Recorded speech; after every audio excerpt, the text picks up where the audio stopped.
Hey Wrangler 4xe fans, out in the garage today with Wrangler 4xe, and going to do a tire rotation today. Now I know we get some of these free when we buy them. I've still got a couple free because my need to do a rotation never seems to align with my oil change requirements, because you don't want to go beyond 10,000 miles between oil changes in the Wrangler 4xe.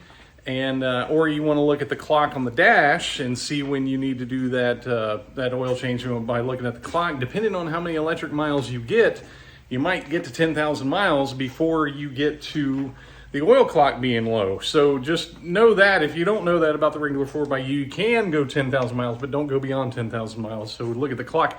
But of course, you want to rotate about every 5,000. So my mileage on my tires doesn't always line up with my oil change needs. So today we're going to do a tire rotation.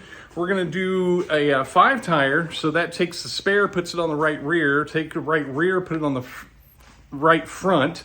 Take the right front, put it on the left rear.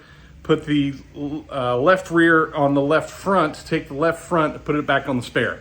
So that's what we're going to do. We're going to do that 5 tire rotation, and I'm going to do a time lapse of that. I'm going to time myself and see how I do. So thanks for tuning in.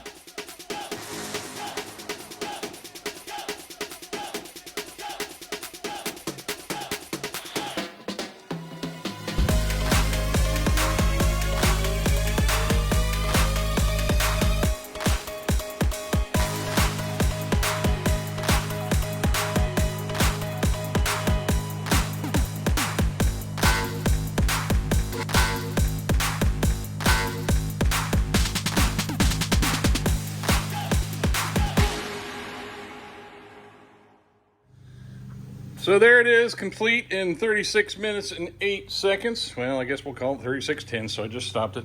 So anyway, 36 minutes, did a full 5 tire rotation.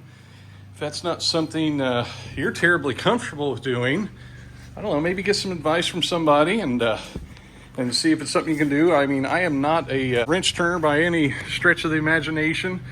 I'm not a mechanic or anything like that, and I did it with the tools that was included with the Jeep, other than the air ratchet. And if you saw me stopping periodically, it's because I don't have a very big air compressor and I have to wait for it to pump back up. I chimped out and got that little cheap one there. But anyway, so there you go. I forgot that my floor jack won't reach the axles on the Jeep. I've done that once before. Can't believe I forgot that again and had to get the included jack out of the back. But other than that, there you go. I'm all sweaty and awesome project done, and I can mark that one off for another 5,000 miles. Thanks for watching.